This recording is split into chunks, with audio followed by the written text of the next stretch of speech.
Hello everyone, and welcome to a new and exciting oil painting video. Today's Sunday video is going to be our Holbein water mixable oil paints. And we got our normal Blick Economy 16 by 20 stretch canvas. We've got our 2-inch, actually 1.5 inch, I'm sorry, gesso brush. A little bit of medium, and we'll go with some Viridian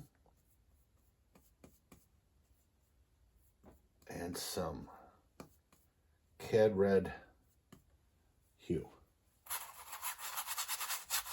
Now, I have been using these for a few weeks now, and I like them. They're nice paints, beautiful, vivid colors. There's two things that are wrong with them for my taste. One of them is the dry time. By Wednesday, Anything Goes Wednesdays, where I'm doing the Phoenix water mixable oil sticks. Those take about 7 days to get touch dry-ish. And these are kind of similar. And as you know, I'm not a very patient oil painter. The other thing is with these, the pigments are real intense, so I got to find myself constantly knocking them down and dulling them in order to make them look a little bit more realistic. Even though I'm not a realistic oil painter, as you can see by the way I'm kind of doing this, I don't know, the Griffin Alkyds are like the perfect pigment load for me. It's a full artist pigment load, but they're not as intense, okay? It's a full load, so it's artist grade, they're light, fast, they're professional, the whole 9 yards, and so are these, but the pigments are a lot more intense and in your face, and they just aren't as real looking, I guess, the hues. And that's kind of one of the things that I have against the Holbeins. I mean, don't get me wrong, it's a professional artist grade. People use them to paint beautiful stuff. The stuff I've been painting I kind of like. They're nice, but they're just not what I'm looking for. So I'm going to keep using them, and that'll be about it. Once I'm done with them, I'm done with them. And then, speaking of done with, hey, look what we got here. We've got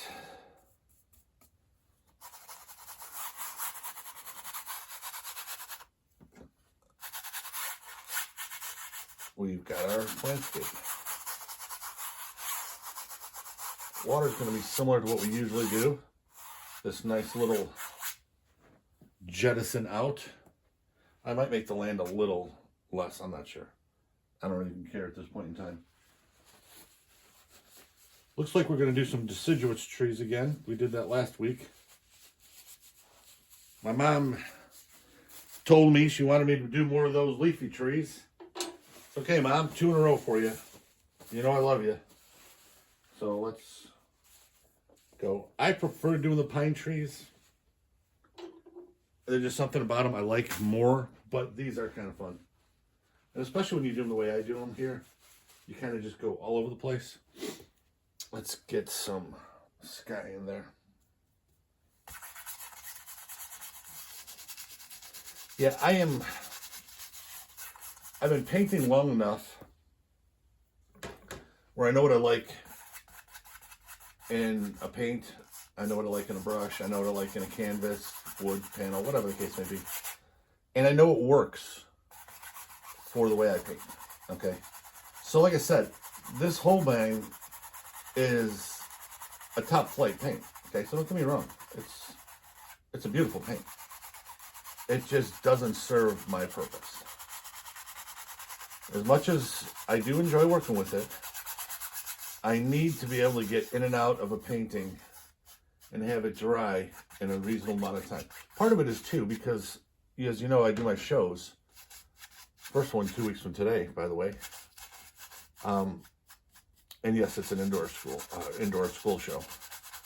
But I do shows, so at times I'm replenishing during show season, so I can't afford to take forever to have stuff dry. That's part of it. And another part of it is I just like being able to add on, do another layer, whatever the case may be, sooner than later. I don't like waiting a week before I can add a touch of something. I like waiting 2 days and then being able to do a touch of something. And that just isn't the case. So I pray that Winsor & Newton never discontinues the Griffin Elkids, because they are awesome. Now, I will tell you this. I bought something that just arrived today that supposedly is a decent dry time. And I was going to wait and do I don't do the unboxing videos and stuff. I don't know that anybody really cares what the packaging looks like or stuff. But I am gonna do a demo on this stuff later. And I wanted to try them because supposedly they dry quicker than the Phoenix oil sticks. They're not water mixable, they're regular oil. But I know the brand, Sennelier, and they're Sennelier oil sticks. So I got a couple of little, I'll show you just the box so you get an idea what I'm talking about. So I get these. Yeah. So I got one of them that's like a still life set with 6 different sticks, and then a seascape one with 6 different sticks. And they're the real small ones. Normally they come in a 37 ml, which is the same size we've been using of the Phoenix water mixables. These are real tiny, almost like regular pastels, but they're not. They're oil sticks. They're not pastels. But it gives you the kind of feel and look of them. So I'm going to give those a try and see how they go, because I do love painting with the oil sticks. The Phoenix oil sticks are a lot of fun, and you come up with some really cool stuff. So I am going to continue with that and try it. When my Holbeins are done, I'm going to be done. Okay, now we're going to just put everything back in.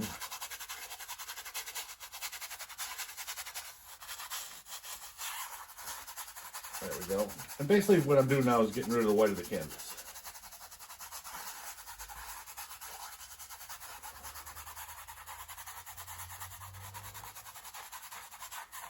And at this point in time, it really doesn't matter. I mean, it doesn't look like a lot there, okay? It looks like it's a little bit of a mismatch, but if you think about it, this is going to be a nice backdrop to our trees, okay? And there's a couple of specks of white here and there, but it doesn't matter. I'm going to cover that with nice pretty greens and stuff. So I'm going to wipe off the brush really good. Not going to clean it. You know me, I don't like, even though it's just water now, I like kind of having all my colors to a degree, blending together and all the different elements of my landscapes. I just think it gives a nice little color cohesion, I would say.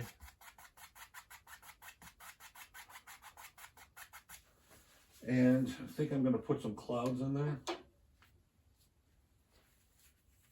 Normally I'd wait a little bit on the clouds, but I don't know, this one's kind of reaching out to me right now. So I'm going to get the fan brush going here in a second.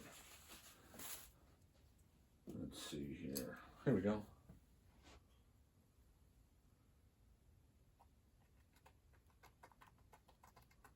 Just a little bit up there.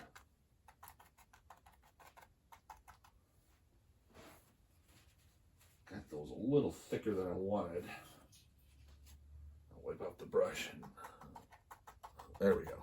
Tap it down a little bit. Now, as you can see, it's blending a little bit with the phthalo blue. And that's cool. It's not a problem.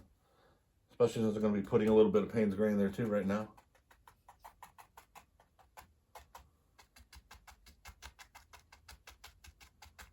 There we go. Okay. Wipe that off. For some reason, my wife's bird Raphael is being a really good boy today. And he's not, now granted the painting's not even a quarter of the way done, so he could be obnoxious as it comes, but as of right now, he's being a good boy. Not used to that with him. He always likes to make his presence known. There we go. You know, the thing of it is with these Holbeins, you can do the same techniques that we've been doing with the Griffin Elkids and any oil paint for for that matter. And you can do everything the same. You just have to be conscious of how intense it is, the colors, and it's not going to look natural if you leave it as is. And the other part of it is too, like I said, for me, it's the dry time. Now, there's a lot of traditional oil painters that love that long dry time. And there's a lot of them that just love it. And that's cool. You know, the way it was for many years, that was just the standard. And, you know, 5 days later, they can go at it and it hasn't really set up at all, and they can still continue what they were doing. So, you know, they loved it. And that's cool. And there's still a lot of painters like that. So I have nothing against that. It's just not my cup of tea. Now I'm just going to get a little bit of a tree texture here. It's going to be faint, so you're not going to see it real well. I can see it a little bit. But just getting that in before I put in some trunks and stuff like that. This part isn't necessary, but I like doing it just so when you do see beyond it, past it, because I'm not going to cover this with everything. I'm going to have some of this background showing. You can still see a little bit. Now from the 6 to 8 foot normal viewing distance for an oil painting, well, any painting really, it's probably not going to mean much, but like I said, I just like having it that way. Okay, so I'm going to take that same brush and I'm going to use my raw sienna and white. Basically, let's see where I'm going to go here.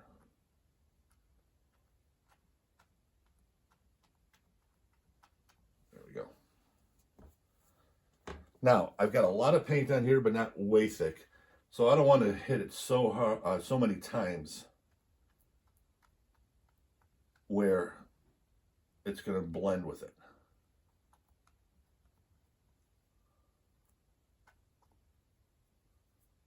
And now I'm just putting, I'm going to cover a lot of these. Okay, so this is kind of random. I'm going to cover a lot of them with the foliage itself.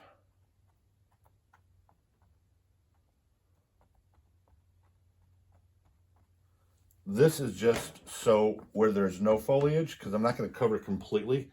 There's going to be gaps. So you want to see where there are going to be branches.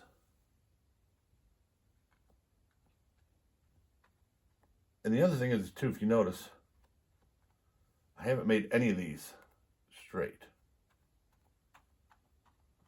They're all a little off. And that's the way most of it is in nature. It's a little off.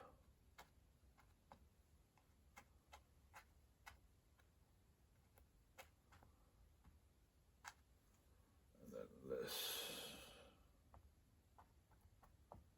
I always say, one of the things about being a landscape painter that has always helped me is I can never see a straight line, let alone paint one. So landscape painting is perfect for me because I rarely ever see a straight line in just enough, you know, rough landscape. I mean, don't get me wrong, you got people that do their manicured lawns and golf courses and places like that. But if you just go out, like by us, they got like a Starved Rock and, you know, the Cook County Forest Reserves, Maple Lake, and all those places. And man, you go there and it's just branches and twigs and everything else is going all over the damn place. Okay, there is no rhyme or reason. There's no nothing to it. It's beautiful. Absolutely beautiful. And that's kind of what I want to do in my paintings. I want to give it, I don't want my paintings to appear dead. I want them to appear like they got some life to them. You know, they got a little bit of oomph.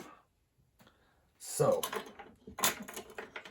going with that, last time we used a filbert brush to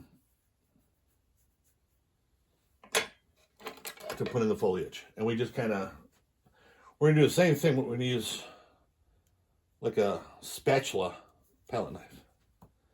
And I'm going to do is I'm going to make up, I'm going to put in my cad yellow light. I'm going to make this pretty thick. These things don't dry too well fast-wise for my taste anyway. So if it's a little thicker and it takes a little longer, at this point, I'm resigned to my fate.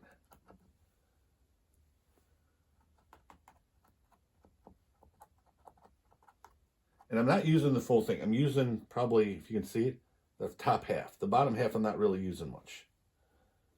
And that's so I can get a nice little angle on it.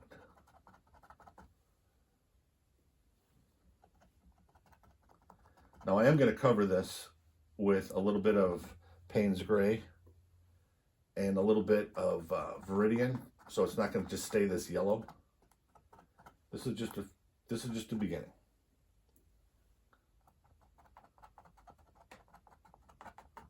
This is just the beginning.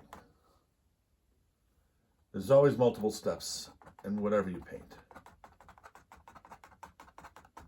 And this is going to have a slight hill it's going to be on. This, I'll pick it out a little bit.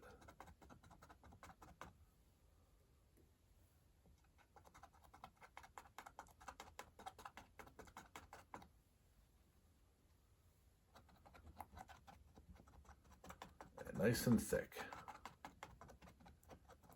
Yeah, like I told you before, most painters, most artists, every time there's something new out or something they haven't tried, we're going to try it. Okay, we're just going to. You never know. Could it be better than what we're doing? Most times the answer is no, it's not. Sometimes it is. Like those sticks that I've been using on my Wednesdays. Those were a pleasant surprise, and I'm still going to try and work on those. Okay, actually that's looking pretty good. I like the shape, okay? And that's the thing you want.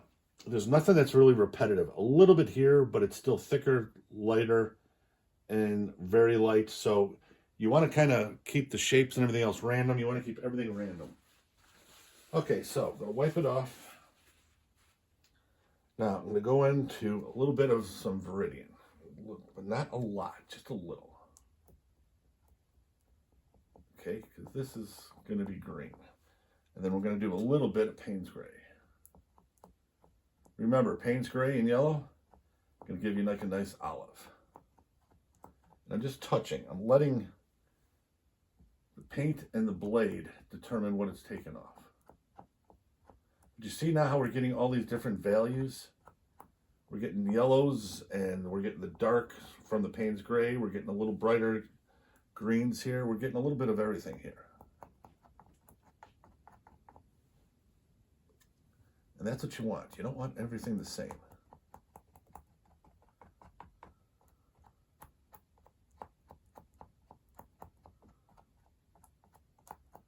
And that one I'm going to hit a little bit more yellow. I went too dark here. There we go. And I just adjusted it back out the way I want it. There we go. Now over here, I went way too yellow, but it doesn't matter. I knew I was going to put in some Payne's Gray.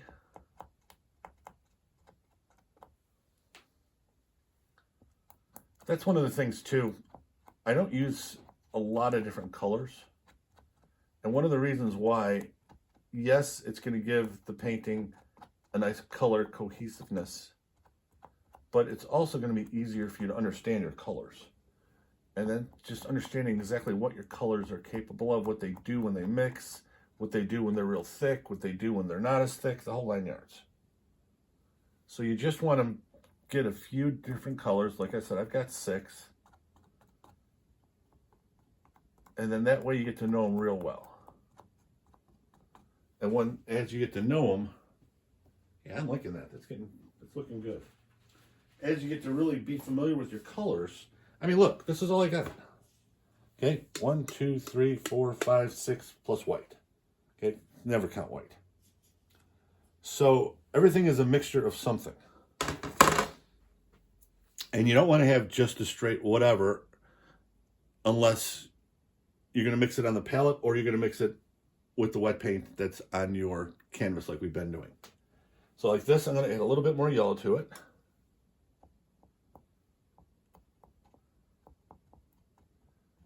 Okay. And now what I'm going to do is I'm just going to try and do a little bit of detail on the edges and stuff. So I'm going to put that knife away.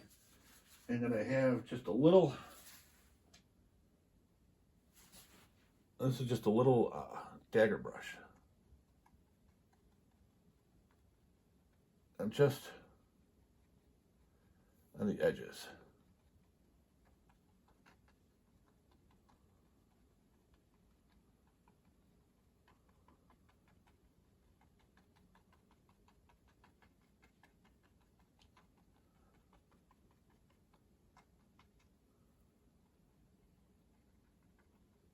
There we go. I just want to get just a little bit.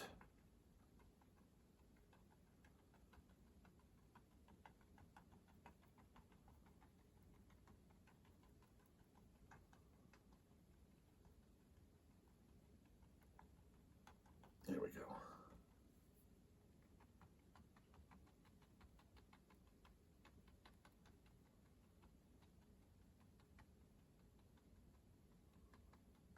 And I'm going inside just to get a little bit of a steadiness to it. There we go. Wipe it off. Here we're not going to do as much because they're smaller, a little more in the background. We're still going to give it a little bit.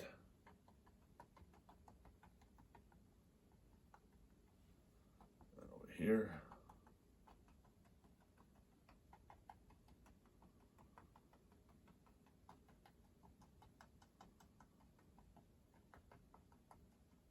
There we go. A little bit of here.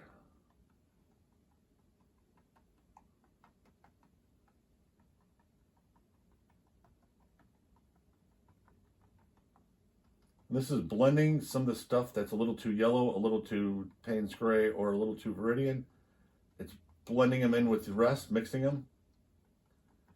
It's giving it a little bit more detail. It's giving it a little bit more texture. And we're going to go with that. Okay, I like that a lot, actually. We're probably not going to use that dagger again today. So I'll clean it off in water. Now that is one thing I will miss. The cleaning off in the water is really nice. It does a great job with it. Okay, so let's just put in a little bit of grass back here.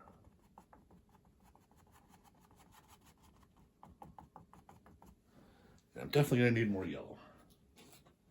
I'm actually almost out of yellow, so probably next painting.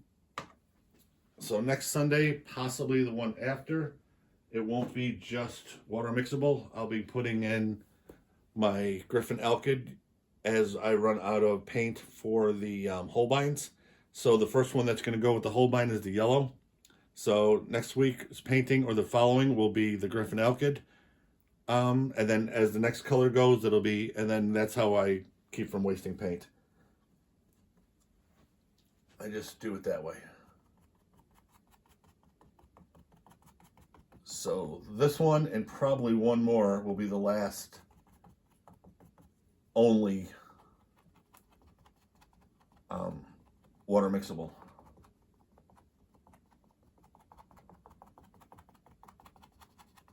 Now, if later on you want to see more, let me know. If you really like the water mixable and you want me to do more, I have no problem doing that for you if that's what you really want. I want you to be happy with the videos that you're getting. Okay.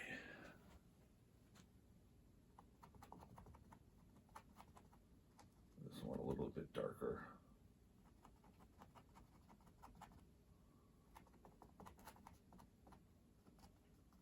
There we go.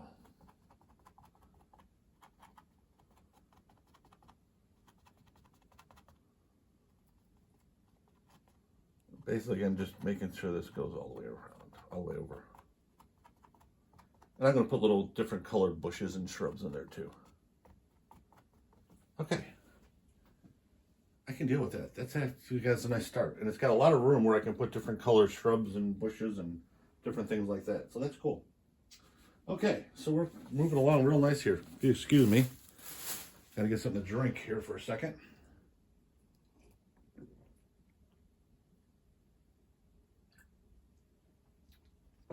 My Crystal Light Strawberry Banana Mango, I think it is. It's one of the Crystal Light flavors my wife and I both love. And then you get a regular glass, I forget the amount, but just a normal sized glass. And it's like 5 calories or 10 calories at the most for the glass. So it's actually pretty good if you're trying to watch your weight like her and I do. When you get over 50, weight loss is a total pain in the ass. It is any time, but especially when you're over 50. Okay, so now we're going to put our water in.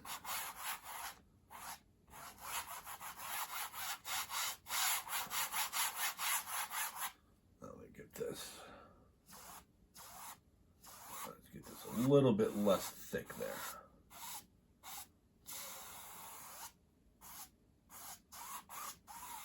There we go. There we go.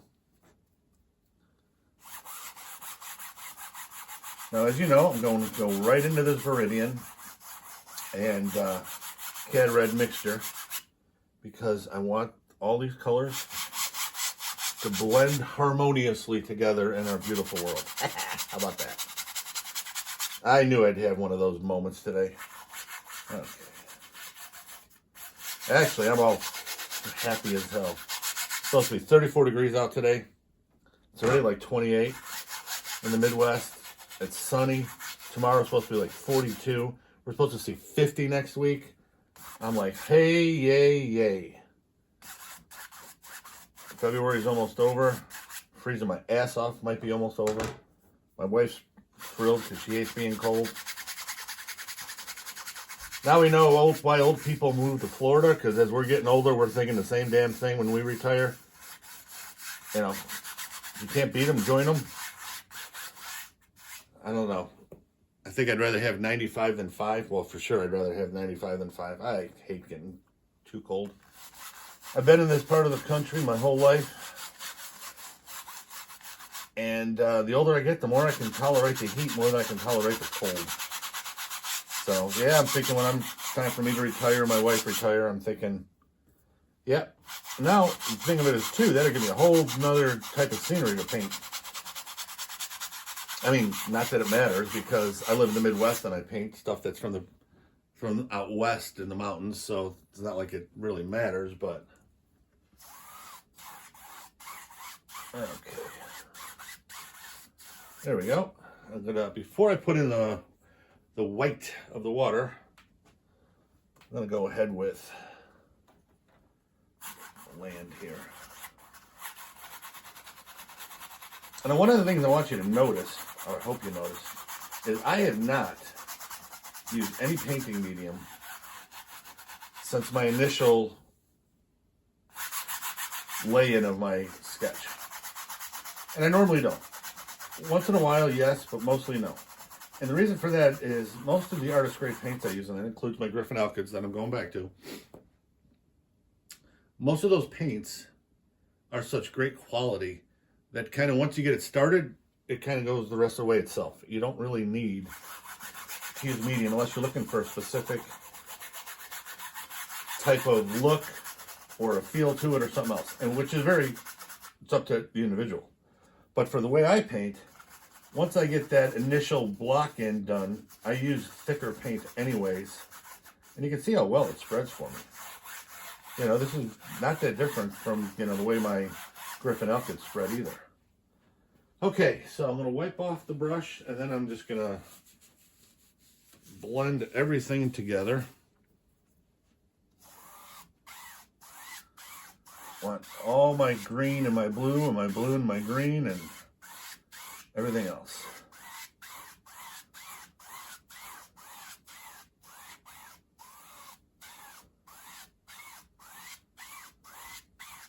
Nice and smooth. And then I put the thick stuff on later. Let me see how that looks. Yeah, that's looking good.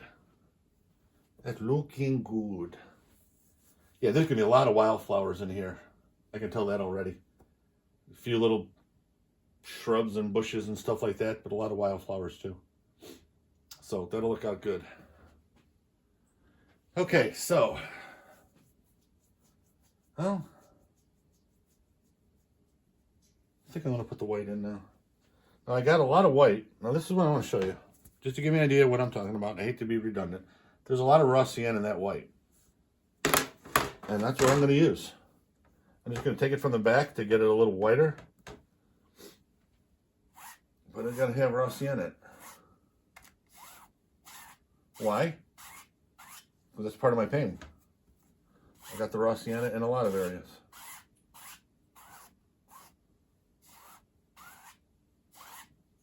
Now normally I'll use a palette knife and just do the little ones, but this one I'm going to do it in a different way.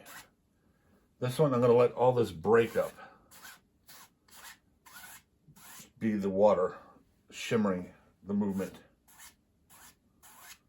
Okay, now I'm going to wipe off the brush and I'm just going to smooth out to where it's a little bit more blue, but these thick spots, that's what I'm going to get rid of.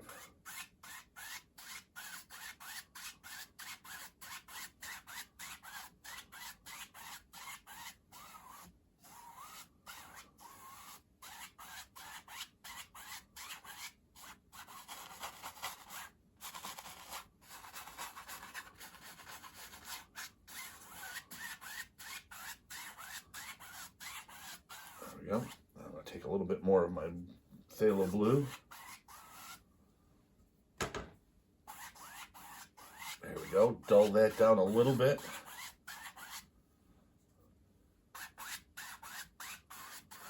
There we go.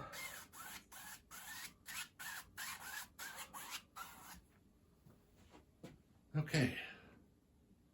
I'm liking the way that looks. And then as soon as I put those little lines with the palette knife, like always, it'll work good.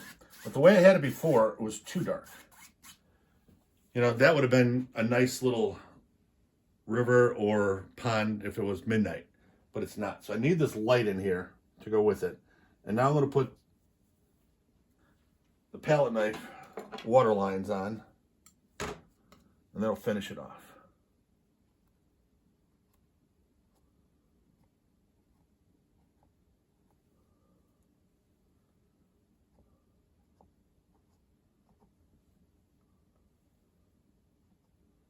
There's enough paint on here too, where some of it's going to be coming up a little bit on it.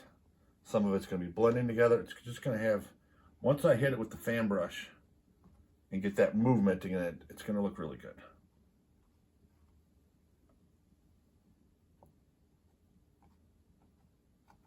But before, I couldn't just do this and have it look reasonable. Now it looks good. The way it was before, it would have looked just like bad.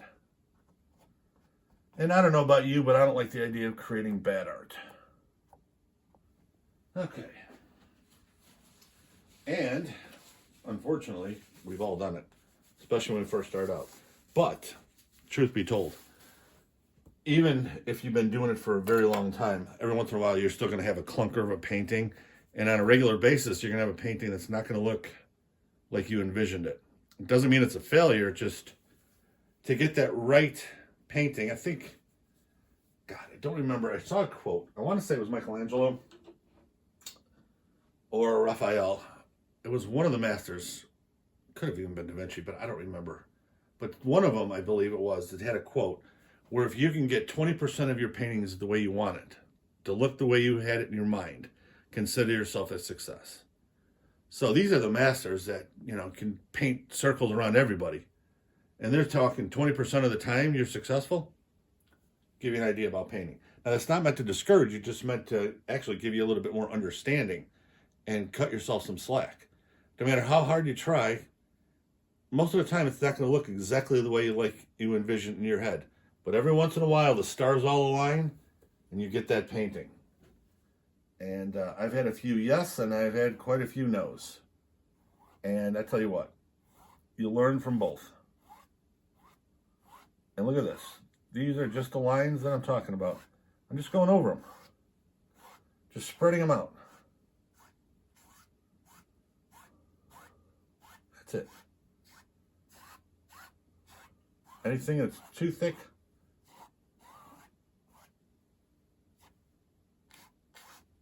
I'll hit it a little harder. But I want movement. And I want, I don't want it to be just a stark blue. There we go. Okay, we're doing well today. Next thing I'm going to do is take my Payne's Gray. You know what I'm doing now? Putting in where my flowers are going to be. Cannot have a landscape without wildflowers. I love them. There was this place, a couple of places, where my brother used to live in Bailey's Harbor, Wisconsin. It was after we got past Sturgeon Bay and we were getting ready to get towards the one road, I forget, he's moved a while ago. When the road is going to start to go parallel to Lake Michigan. I think Jackson was the first small town or whatever. So right before then, there was these goldenrods in early fall, late summer, early fall. And it was just this yellow gold fields as far as the eye can see. And they were just absolutely gorgeous, stunning. And that is nowhere near as much, but I like to give that little example every once in a while. You just get some weird, those are just weeds. And they look so damn beautiful, just the way they sit in there. So anyways, I digress.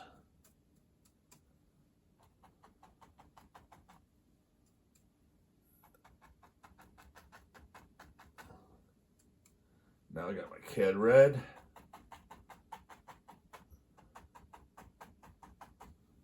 Then I'll hit that with the yellow to get a good orange.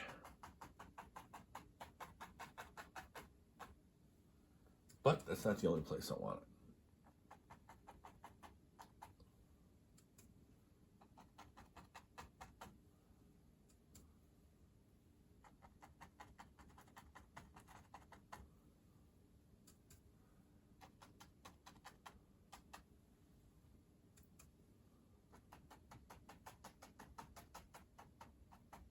There we go.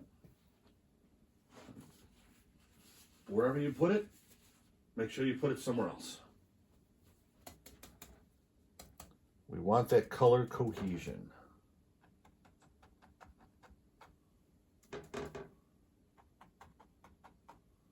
And like I said, for this, don't knock out all your Cad Red. Leave some of it, a lot of it, untouched with the yellow. Gives that real nice, almost fiery look to these flowers.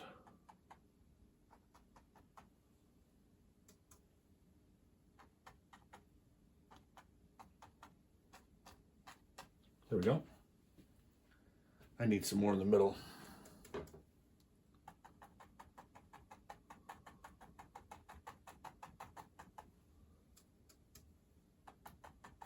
we go. That works. Okay.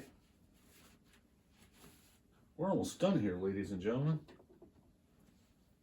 Now I'm going to put a little bit of my Viridian. Payne's Gray. I'm just going to put down a nice base, a grassy texture before we hit it with the yellow. And like I said, this is Viridian and Payne's Gray mixed together. So it's going to look really good when the yellow hits it.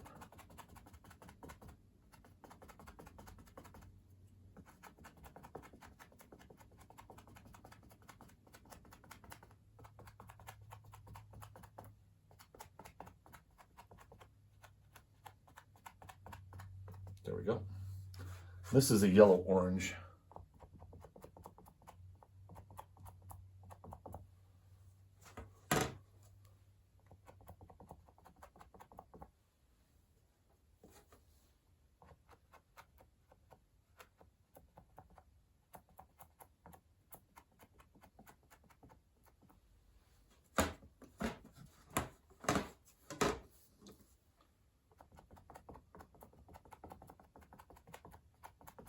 Now, if you notice, I'm not covering up all my darks. I want to leave some of those darks around.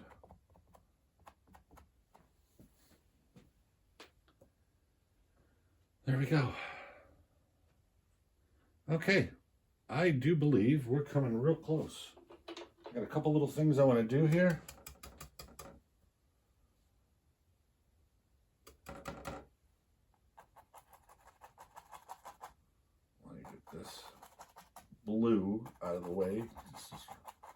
too much blue on the shore without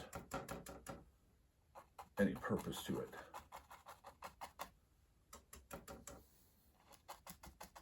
And everything in a painting has to have a little bit of purpose. You got to know why it's there.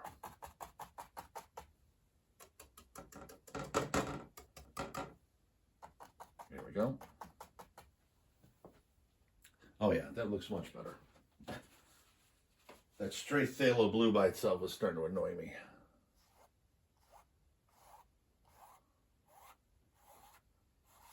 That in. And then I got to reestablish my... There we go. Okay, that is going to be a completed painting, my friends.